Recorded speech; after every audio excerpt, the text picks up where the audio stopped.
Welcome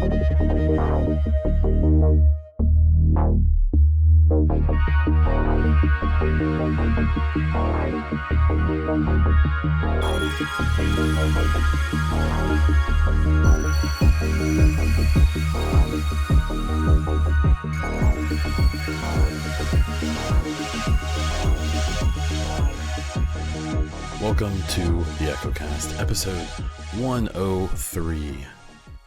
This is a podcast about the Division 2, its community, news, speculation, and updates about the game. I am Bond Diesel. I do Division stuff, such as this podcast, Twitch streams, YouTube videos, a few other things, and they're all mostly about Division 2. Today on this podcast, we will have a State of the Game recap, Division 2 re-review-ish, gaming news, E3 getting shut down, listener questions, and we'll wrap this baby up. I want to thank this month's Patreon supporters, Benny, Hassan, Christian, Darren, Justin, Tim, PK, DJ, Jimmy, Tony, and Dale. Just a reminder, if we hit 15 patrons, I will get rid of the mid-roll. If you'd like to support the podcast or my other content, please check out patreon.com/theechocast. Okay, so jumping right into the state of the game. This week we had Chris taking over for Hamish, Yannick, Drew, and Trick. And they were all on to talk about the Warlords update, season starting up, issues with the game right now, and a deep dive into the difficulty conversations that are going on. So this one, just as a heads up, didn't really have a ton of new information. This is actually the first time I wasn't able to live tweet the show in months. It's been a while, so I'm sorry about that if you pay attention to that, but I was in a meeting. With the time change, the state of the game is later in the day, and it means that I'm gonna have meetings at that time, so I'll do the best I can. Sorry. They talked about a Tuesday patch that fixed a few small issues and an incoming Thursday patch. I'm recording this on Wednesday, March 11th. The patch that's upcoming is gonna help out with some of the issues with the clan name list and NPCs not dropping materials. It's not the big thing everyone wants. It's not all the big fixes, but they're gonna do these piecemeal as they can.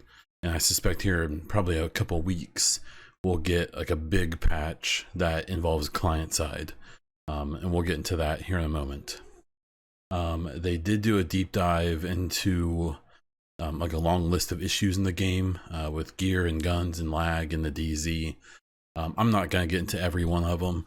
I'll just basically say, if you've seen people moaning and groaning about it on Reddit or Twitter or YouTube or Twitch, they addressed it. I feel like they hit almost everything I've seen people talking about. So it's not going to happen overnight, unfortunately, as much as all of the armchair developers on social media seem to think that if they were in charge, it'd be done tomorrow.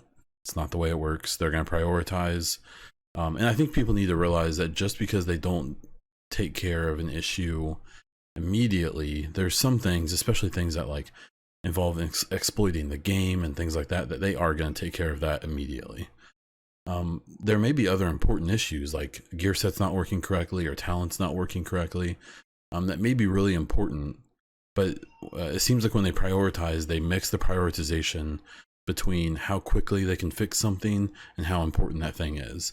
And if there's something that's a little bit less important but they can fix really quick, it seems like they kind of try to balance that out. So just keep that in mind. You know, we all want most of these big issues fixed, and you know, they'll get to them probably sooner than later. Let's see. They didn't give any specific timeline on the patch or any changes, but like I said, it seems like they're kind of shooting for the next couple weeks. Then they talked about the difficulty discussions that are going on. So if you aren't privy to social media, then one, congratulations, you are living life the right way. But in two, you know, basically there's been a big discussion about, there's some people, and this happens all the time with this community, There's some people who like the way the game has changed, that's really, really difficult, and have kind of dug their heels in and have said that no, this is the way it should be. And then there's most people, I think, who are like, well, it's a bit much. And if you can't tell from my pretty obvious bias which side I stand on, the thing is that I do think that they are kind of trying to retrain everyone. Um, Title Update 7 and before, you could take a pretty random build into like challenging content and just blow through it. You could even take it into heroic content and do pretty well, especially with a team. And that's not the way the game should be. So when they talked about the difficulty and all this stuff, they talked about it in technically 3 parts, but really 2. The first one, they just came out and said the Dark Zone PvP. Yes, time to kill is way too fast. I think they said it's people are dying as quickly as 0.2 seconds, which is nearly a blink. You know, that's not fun for anyone. And that's actually a time to kill that I would find not very fun in like Call of Duty. I bet that there's not many situations that you die that quickly in Tarkov, which is like known for its one taps. So they acknowledge it. They didn't give a timeline quite yet, but it seems like they acknowledge that there's an issue there. That said, I hope, and it seems this is how they're looking at it, I'm hoping that they don't go full the way it was before, because I kind of enjoyed PvP in this game at first, and then all of the super armor meta came, and people had, I think people with talents were getting like 800k of armor, which now obviously doesn't sound like that much, but you know, before it was.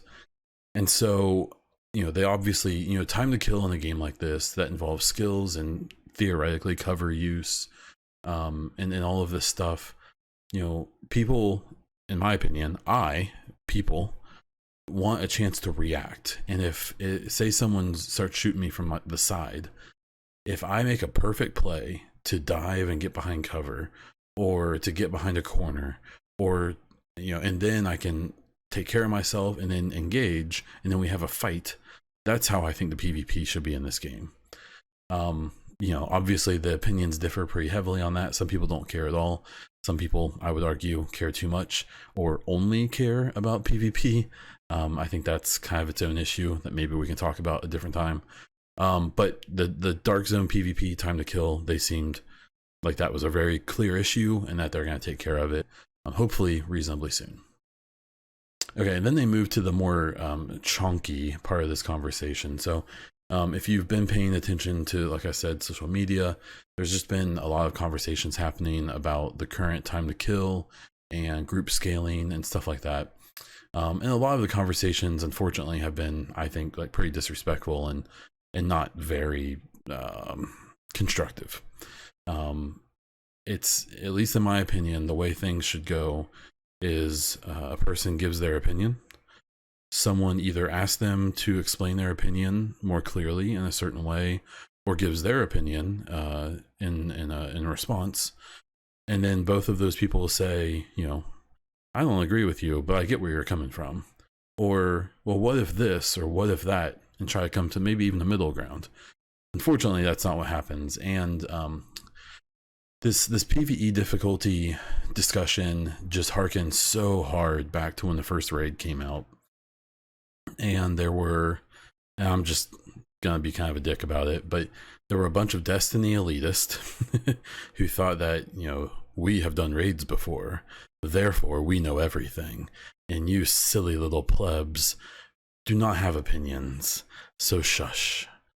And you know, the discussion then was along the lines more of, you know, there were a lot of people in the community saying, hey, I don't have 7 people to play with. A lack of any type of matchmaking is making this content nearly impossible for me to play. The problem here is people got stuck on the word matchmaking.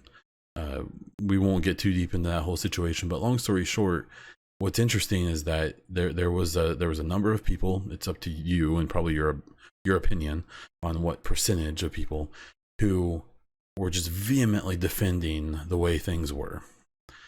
And then there were other people, saying, hey, like, I get it, but that's maybe not the best way to do it.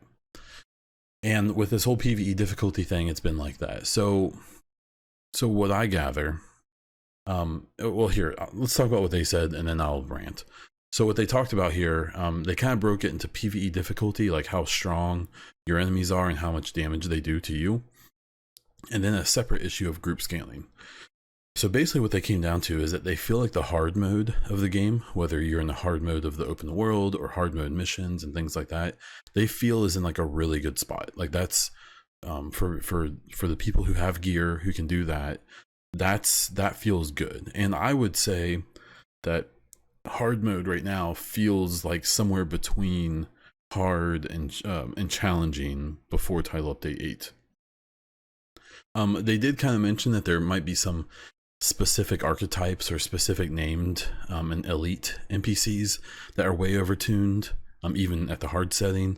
But for the most part, the hard is kind of where they want it. And I'll even say, I think especially the red and even the purple enemies are in a good spot here. For myself, I've caught myself multiple times dying because I'm trying to face tank a purple. And I shouldn't be. They have most of their armor. I don't. And I have a skill build with not that much damage. But before, in Title Update 7, I could face tank these guys and wipe them out because I had 55%. Well, I guess the damage to elite wouldn't help with them, but still, I was doing a lot of damage and they were dying much quicker. So hard mode, they seem pretty happy with. The challenging mode, it seems like where some of the issues come up. So, they want to make clear that, and this is kind of where the retraining comes in. The way people were able to just solo speed run everything up to heroic, basically. And even that, some people were able to dominate it.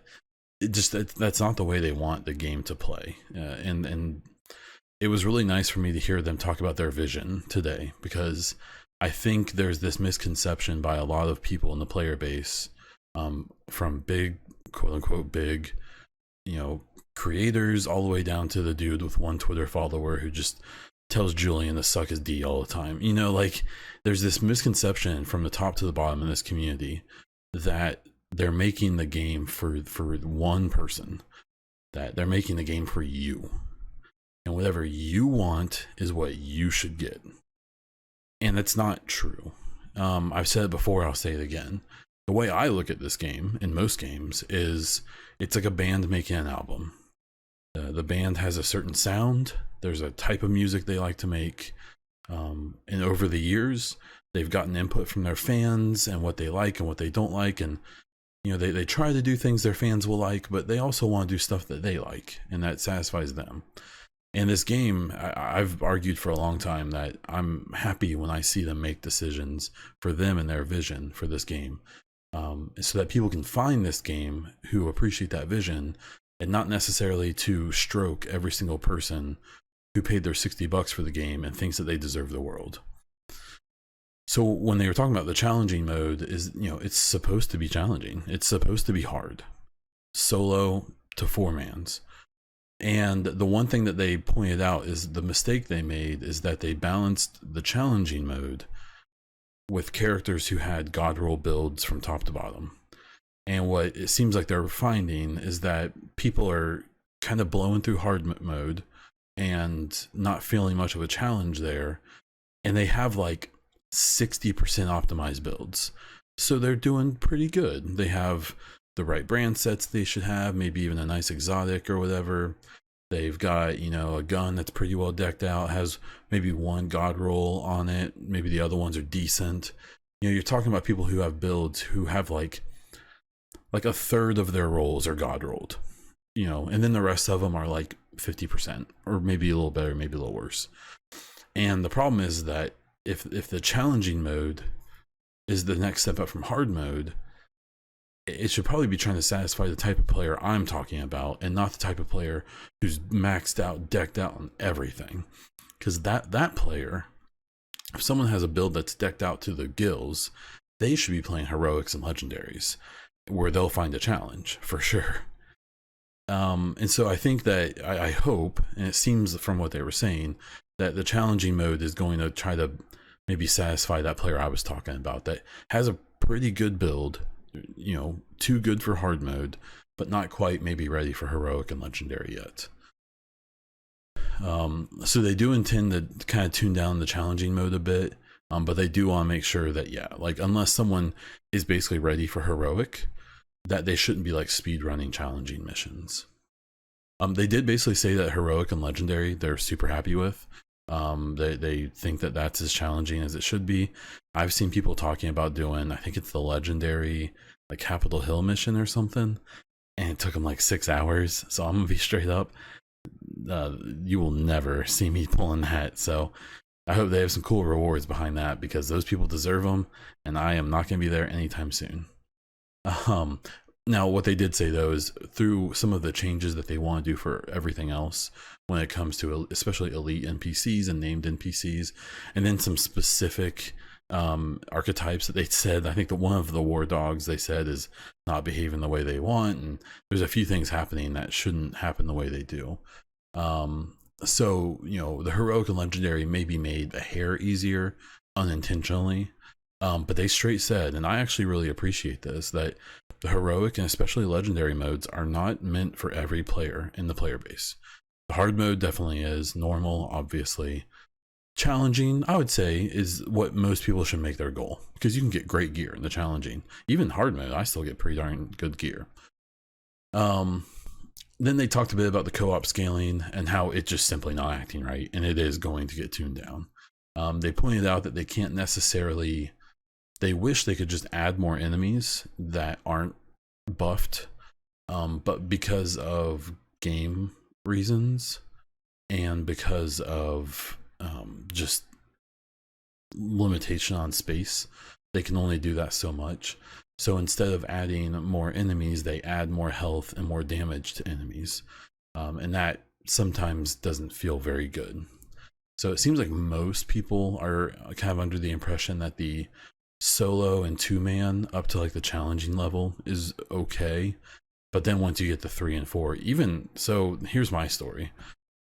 I did a 4-man whatever the tunnel mission is for Kajika in New York, and it was okay. We got through it okay, and then we got about halfway through, and that's when the rogues came out. And I'll talk more about them in my re-review. But 4 rogues came out. I think it was 4. It might have been 5. I don't know how that. I don't know if it sends one more out than your group. I haven't seen them enough yet. But we didn't kill one of them. We were all alive. We all had full health and ammo and everything. And we got one down to like 1 armor blip. And other than that, they just mauled us. Now, that's partially because those rogues are really good. It kind of seems like the people I was playing with were a little shaky, but man, it was rough. And that was kind of their discussion about that. They did say these changes will be coming like quote unquote soon, you know, ish. I probably shouldn't quote that. I don't think they said that specifically, but that's the impression they gave. But this is the stuff that's going to require the client side. So especially when it comes to the Xbox and PlayStation approval processes for patches, it's just, you know, they probably aren't done with their fixes yet. They'll probably take maybe another week or 2, and then they'll have to wait, you know, probably another week for certification of the client patch. So I would say hopefully around the end of the month we get some kind of patch and fix and adjustment. And they also kind of pointed out that they may do the changes kind of gradually. So they may, like, you know, adjust it a little bit and then see how it feels and then go on from there. This is where people like were blowing up chat saying, oh, you should have done a PTS. I mean, if you look at all the media and everything that happened, they had a plan for that release day for months. I mean, it wasn't gonna get delayed. So sometimes the beast is bigger than the devs, and it seems like they probably had a pretty strict guideline of when that patch was going to drop, whether they liked it or not. So I don't know. I hope their explanations of everything kind of calm people down. There was a lot of like really antagonistic and kind of silly banter between people of, you know, kind of, you know, knocking on solo players and vice versa, and it was just, just a bunch of armchair developers all screaming at each other who won't impact anything at all. It's just people are bored or whatever. I mean, I've been there. I'm not innocent. I can say I've been one of those people before. But at the end of the day, it even when I do it myself, it still cracks me up sometimes to realize how, half the people who get shitty with each other in the community and stuff like that just have no impact on the game. They're just having their own ordeal. But I do hope that kind of their explanations, I think that the information they gave us should have satisfied kind of people on both sides. But you can only satisfy people so much, especially in this community. As for everything else, I mean, I think the Dark Zone thing, if they fix that up, I'd love to make a good Dark Zone build and go in there and start killing some people. I really want to level up conflict. Like, it's such a stupid little side thing that I want so badly, but I want conflict to be so much more popular. Is it ever going to happen? I mean, at this point, probably not. But man, I'd love to be wrong. So, yeah. But you want to know what I'm not wrong about is this 30-second mid-roll. Okay, so for this whole second section, I'm just going to do kind of maybe a little bit deeper look into kind of like a Division 2 re-review, kind of taking title update 8 into account and kind of looking at where the whole deal is at. So I made a big list of different things that we'll kind of go through, and we'll do that. So story. So a lot of people complained about the story of Division 2 after it came out. They felt like the characters weren't as memorable. They didn't like the storytelling as much. I'm not in that boat. I thought Division 2 told a really great story, especially if you count all of the side intel and things that you find on yourself. I think that both stories were pretty similarly impactful, of Division 1 and Division 2, and by that I mean like not very. I still will argue the environmental and the kind of auxiliary storytelling has always been the strong point of Division. I don't think the cinematics and the cutscenes and the all of those things have ever been that compelling, even in the first game. I mean, Candle, Benitez, Rhodes, Feilau, all these people, cool. They're memorable for sure. They're great. Even the enemies leaders in the first game were pretty memorable, with Pharaoh, and Bliss, and oh, now I can't remember the Rikers one, but you guys will know it as soon as I don't remember it. But like, I still feel like 80% of the kind of look down on the Division 2 story was kind of just a nostalgia glasses situation, where I think there's a lot of people involved in this franchise and in Division 2 who are never going to like another game as much as they like Division 1, despite Division 1's failures, its faults, issues it still has 4 years after it was released. Despite all of those things, there's still a reasonably large number of people, but a minority, who I don't think will ever get over it, who will ever be able to say like, actually Division 2 does do some of this stuff better, and that's fine. That's, everyone has their own prerogative. My stance is that I think that Division 2 carried it over pretty well story-wise. Obviously there's some holes, but there were in the first game too. And then you introduce Warlords, which I think it would be really hard to argue that the Warlords little story, took me about 10 hours, is the best storytelling they've ever done in this game, without a doubt. Whether it was the cutscenes, whether it was, the end, which we're going to talk about spoilers, so just a heads up if you haven't completed it yet. Sorry. But the way that they, finally gave us, they just concluded a story and then gave us an interesting twist. Like, that was so nice. Excuse my French, but Division 1 was like the greatest example of blue balls I've ever seen in my entire life. Where at the end of that story, I mean, there's some like kind of like, huh, moments, but nothing where you're like, no way, you know. It was very it was not underwhelming, but kind of was. And then we have Warlords come along, and we have these four lieutenants who have these interesting backstories. You know, they kind of advertise it with these guys are like Keener's henchmen, and then as you get to learn more about them through the missions and through their intel that you pick up, that most of these four people did not like Keener.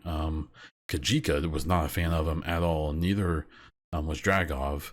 Vivian, he was lying to her to get her on his side. And Theo was treating him like a dad figure.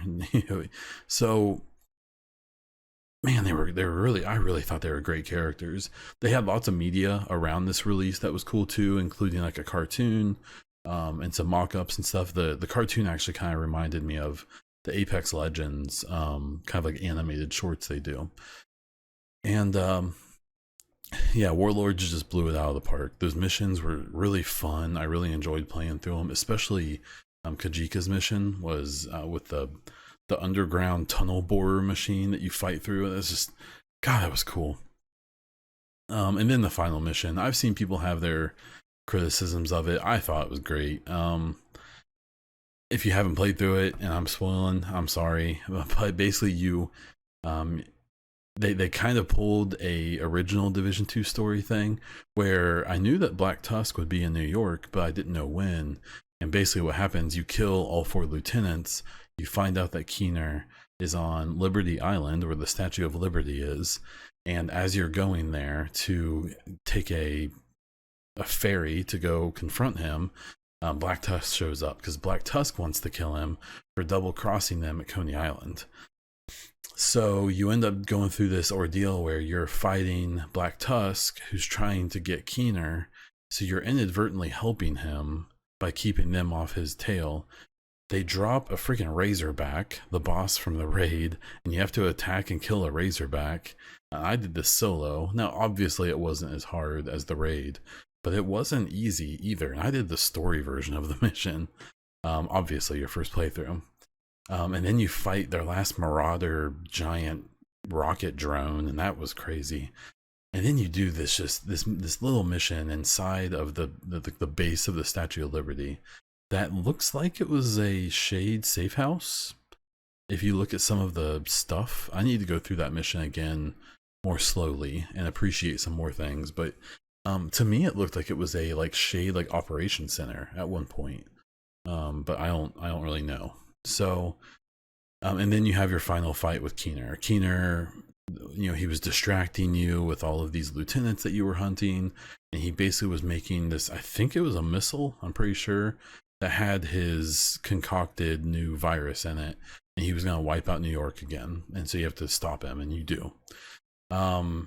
He dies, but then before he dies, he activates a rogue network, which gameplay wise essentially means that the rogues are a new faction. And then it activates this whole manhunt thing. We'll talk about that. But that's the end of Warlords, if you didn't know already. And it was just so cool because it finally concluded the Keener arc, right? So we saw from the first game how he kind of went from just being an agent to being more than that and quote unquote betraying.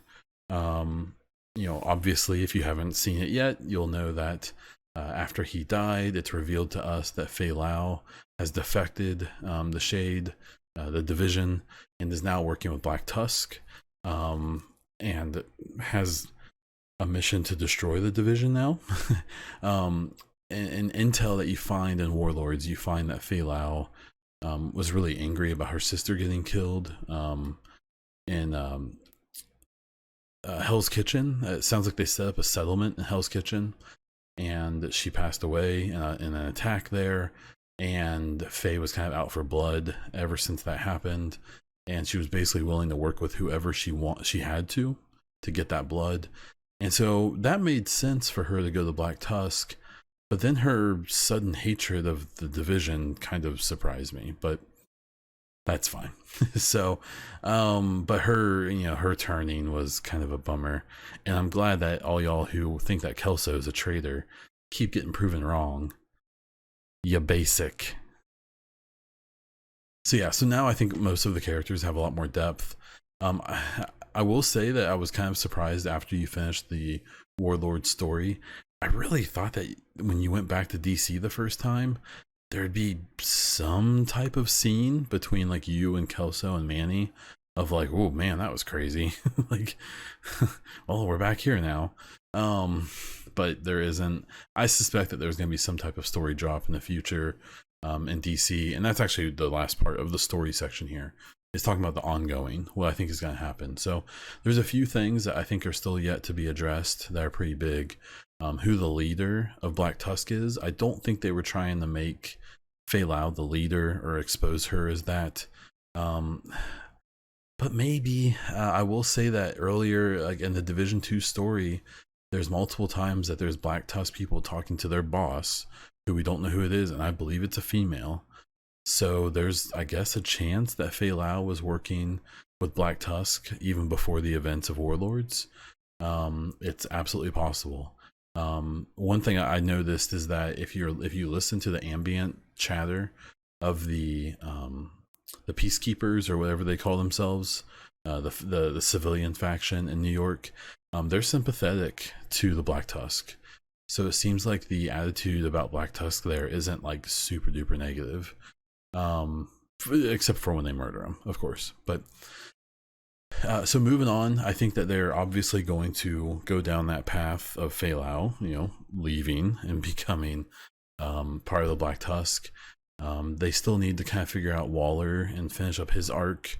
I think I've seen a lot of people still say they think he's like a leader. He's obviously a pawn from the way they treat him in his Black Tusk missions. So we got the castle that we still need to bring back. I think that's going to be like a plot point at some point. And I think it'll be interesting to see. So this first season, which we'll talk about seasons in a moment, involved this rogue agent who I know gets mentioned, but apparently she's the leader. She's the leader of the rogues, and they are coming to DC to do something. And little hints are getting dropped and stuff, and right now we can find Neptune, who's one of the lieutenants, and there'll be 3 more lieutenants released over the next few months, and then we'll fight the big baddie, the main one.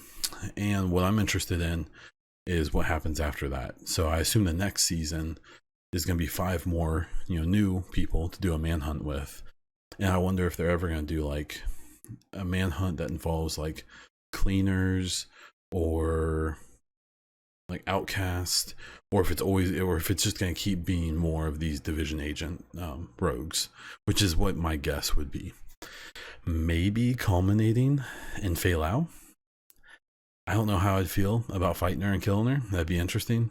But I'm wondering if that's what's going to happen, is if they're going to do a final season and it's going to be Fei Lao as the culmination, and then that's when we have either already found out or will find out about what I think is coming eventually, which is Division 3. So we'll have to wait and see.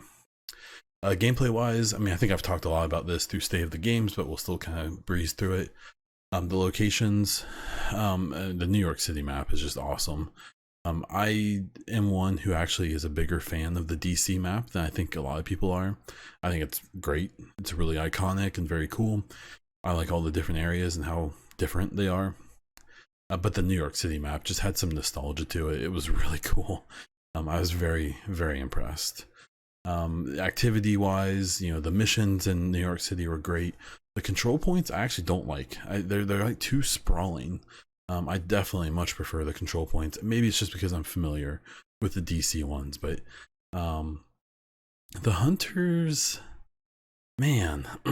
So the hunters are interesting. I obviously I love the hunters. In Division 1, my favorite activity to do was, well, survival, to fight the hunters, but I really loved 1.8 Underground, where you could run those missions and fight the hunters. They're just cool. They're just fun to fight because they're scary. And then they started adding hunters to the legendary missions in Division 1. And it just made me cringe because they didn't. The cool thing about the hunters is that they're dangerous but fragile, and you can kill them. And with the legendary missions in Division 1, they just made them these like super tanks that, you know, a four-man team fully decked out in like Lone Star and Striker classy and, you know, all of these these awesome sets would still have to just sit there and just lay magazine after magazine into these hunters, and they would heal themselves. It was just obnoxious. And unfortunately, I think in Division 2, they've kind of gone with that. When they first released the game and there were these like puzzles to find for the hunters, I was like, that's cool, but man, I'd sure like to fight them more than once, you know? And then there were even these hunters who would like follow you at night through the map, but they wouldn't fight you, they would just disappear. So when this update was coming, it really sounded like they were like hyping up the hunters, you know? And now it's just we unlock some hunters and then we never fight them again. And I don't know. I really don't like it. And then they gave us cosmetics. There was this really kind of, in my opinion, kind of overcomplicated system to get one of the hunter cosmetic outfits. And I mean, it looked cool. It just doesn't make any sense for our agents to dress up like hunters.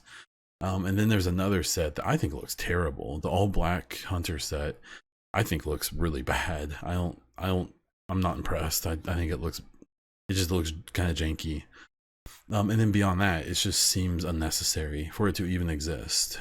So yeah, the hunters for me, you know, not obviously of no fault of their own, have kind of just been hung out to dry. I think by the devs a little bit. I'm really disappointed in them. I don't find the little puzzles. I mean, it's fun to watch people figure them out, but once they're figured out, they seem tedious. Um, and then like there's one hunter, I've faced him 3 times now, and for various reasons I haven't killed him. One time he killed me, and then the other 2 times, other parties got involved, and it got to the point where he just ran away. And even though I was chasing him and engaging him, he just turned around, threw down a smoke bomb, and just disappeared. Like that's not fun. I don't know.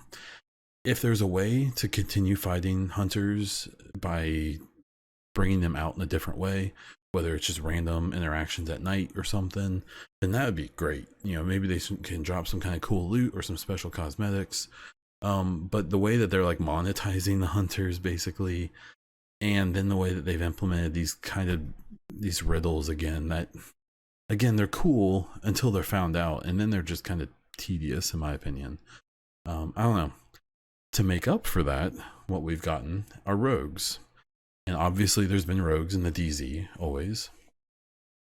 And there were rogue agents in Division 1 who fought for the LMB. And then there was that one random dude who we fought in that subway in the south east part of the map of New York. Asher, I believe was his name. But now they're like a thing. And as I talked about at the end of the story, essentially Keener activated what was called a rogue network. And it sounds like basically there were just like hundreds of, I guess thousands of rogues out there kind of waiting to attack. And now they're out. Now, if you read the comic, I think it was, there was some allusion to this in that some of these people had worked for Black Tusk, but not all of them. And they're, so what I'm getting at is that basically either in the middle of missions, after you take control points, or just randomly in the open world, you can run into hunters. If you run solo, or rogue agents. If you run solo, there'll be 2 of them, and they're tough. They're essentially hunters that I think are way scarier in most ways. I mean, they've been some of my favorite encounters in this game, and especially in Warlords. So as much as I'm kind of disappointed in the way hunters have been treated, this rogue, the rogues, I think, are great. They make up for it for me. So, but yeah, it's just, you know, all that stuff is great. The Gear 2.0, I think is awesome. I'm starting to get a feel for it now. I'm getting more comfortable. I'm getting loot that I actually want to keep. Obviously it's not perfect. There's lots of bugs. There's the issue with difficulty and stuff like that. We already talked about that. But I think the system overall is much better. The new guns and stuff like that are great. I wish some of them were a little more powerful or a little more useful. The one thing about the guns that I'm still not a fan of is that the damage rolls have a range, but they didn't put a UI element that tells you how good of a roll it is. Now, I've heard conflicting things. I'm too stupid to figure this out, but some people have said that they do have static rolls, but depending on how good the attributes are on them, that's how it differentiates. But then other people have told me that if you have two guns with the same talents and the same attributes on it, they can have different damage. So if that's the case, I don't like it. I wish that they would. I'm fine with the guns dropping with different ranges of damage, but there needs to be like a UI indicator, like, oh, you just got a god roll MK16 with the best damage roll that you can get on that gun. With PvP is the next section. I'm not really going to delve into it because I haven't messed with it. With the time to kill being the way it is, I'm kind of waiting to see that shake out.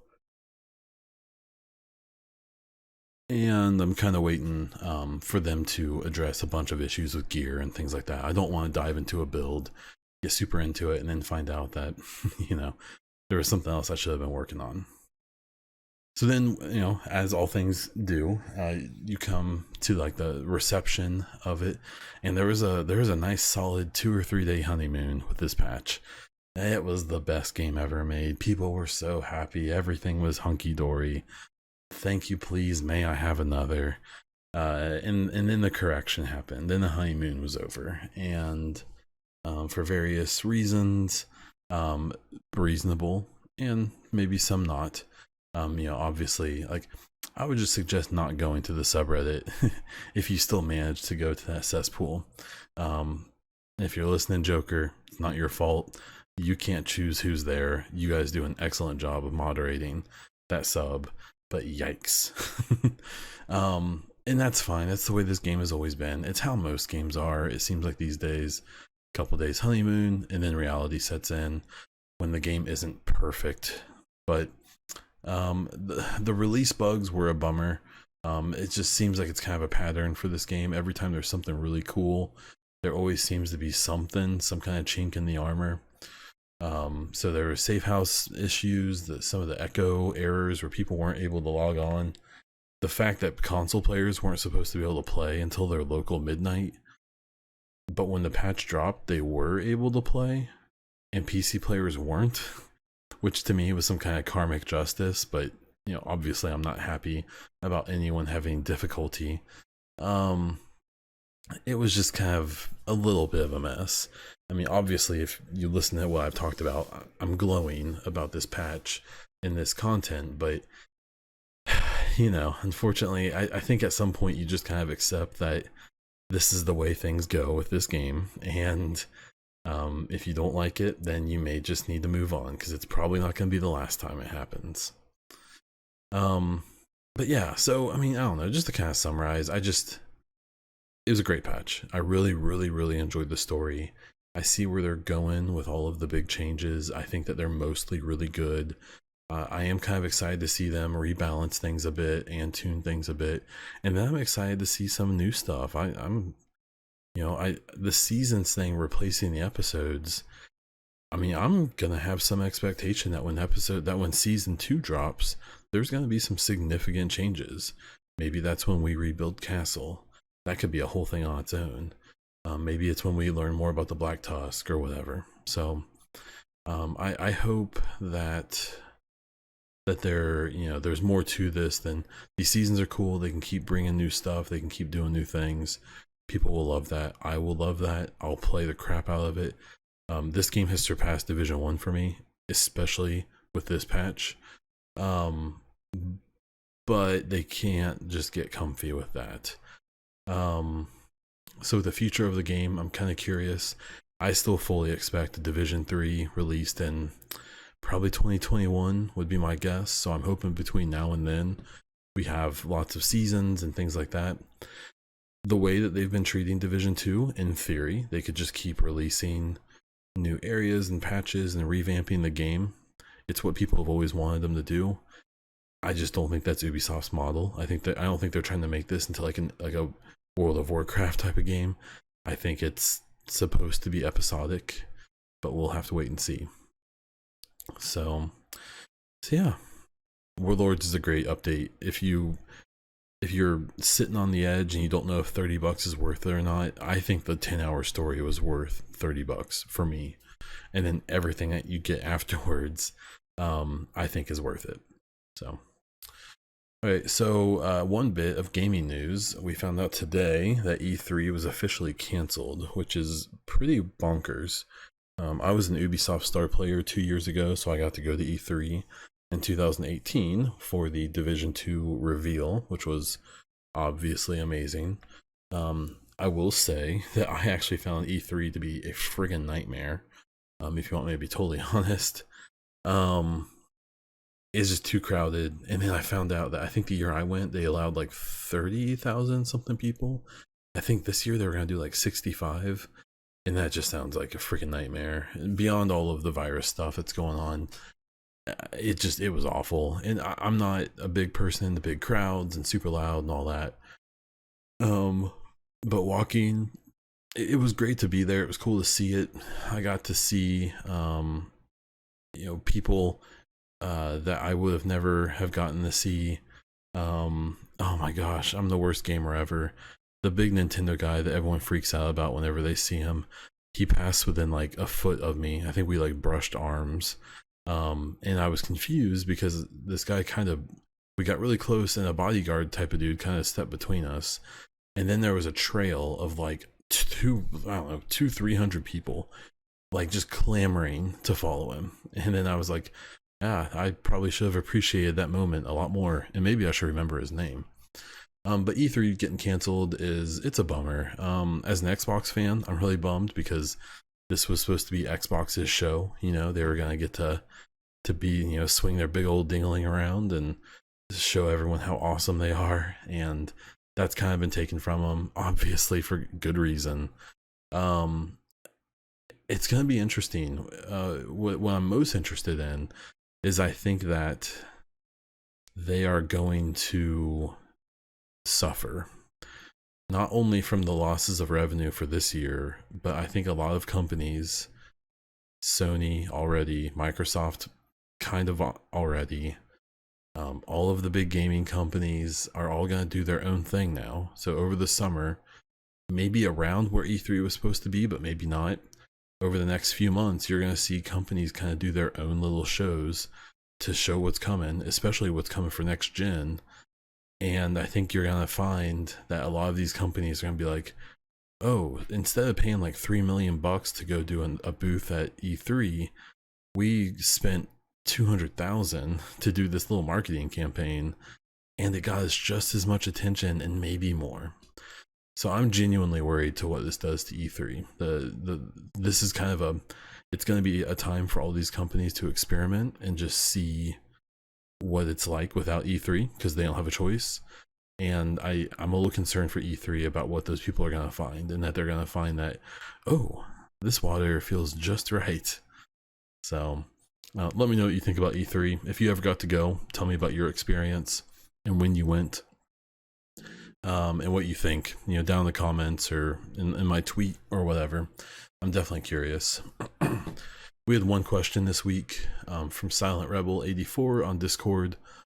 They said, how do you feel about survival being free to play, cosmetic, microtransaction driven, standalone game in the Division world? I editorialized the question a little. And he referenced, or she referenced, whatever you are, I really don't care. They referenced a tweet from some Stephen Ford dude. I'm way out of touch. Apparently he has lots of followers on Twitter, who he was essentially asking for like a free to play standalone survival game from Division. And Julian responded to him saying he would love to do it, and actually kind of threw out the idea of just making it part of Division 1. And I'll be totally honest, and this isn't directed at Silent Rebel at all. It's a great question. It's a great thing to point out. I'm just so sick of hearing about survival in Underground in Division 1. It's over. That game is done. It's not coming back.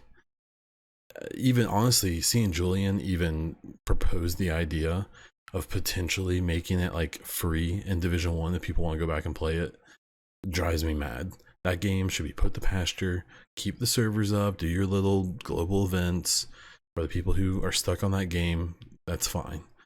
But Division 2 has too much potential and has too many issues to be wasting time on a game that's over.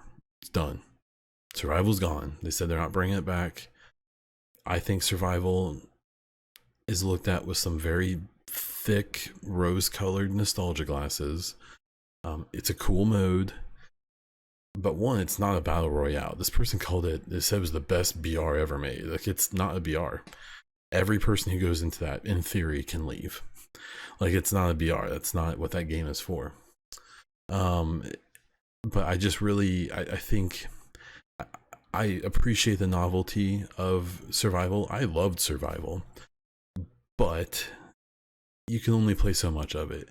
And while some people, it became their thing and it was their main thing, it seemed like they liked about Division, I think that the proof was in the numbers, and that other than the free weekend and right when it released, it was a dead zone. I knew you could get into some PvE matches that would be somewhat filled even late in the game, but PvP, I mean, you were happy if there were like 2 other people in the whole freaking map with you, and if they didn't die in the first 2 minutes of the game. So I mean, my answer is that if people wanted Survival so bad, they should have played it. I know it was behind the DLC. Okay, you should have paid for it and played it. Like, I just don't.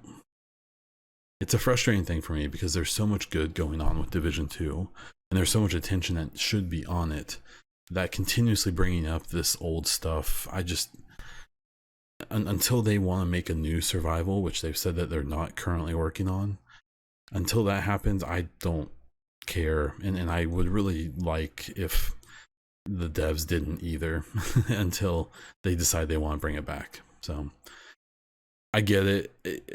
It's just, the thing is I know it sounds, I know in people's heads it's like, well, they could just click a few buttons and just separate Survival from Division 1 and make it its own game. I mean, you're talking about developing a new game, you know, and if anything, how lazy would that be to just clip out Survival and give us that experience? I mean, wouldn't you want them to implement so many of the improvements Division 2 has? Well, then you're talking about, you know, basically making a whole new game, because the things between Division 1 and Division 2 don't mesh easily. And then you might as well just make Division 3 and have Survival. So I get it. Maybe I have a bad take. I'm not saying I'm right, but to me, it's just kind of, it's like your buddy who keeps talking about his ex-girlfriend, and they've been split up for like 5 years. She's married and has like 2 kids. He's still like single and hasn't really gotten over. And you just want to be like, bro, the gig's up. You gotta move on. And that's how we're gonna wrap this show up. Please take a moment to rate the podcast on whatever platform you listen to it on. If you want to support the podcast or my other content, please check out patreon.com/theechocast. I am Bon Diesel on Twitch, twitch.tv/BonDiesel, where I try to stream 2 or 3 times a week. And if you want some cool EchoCast or Bon Diesel merch, check out bondiesel.live/merch. And last, if you want to, for some reason, follow me on Twitter, it is @BonDiesel. That's all I have. So until next time.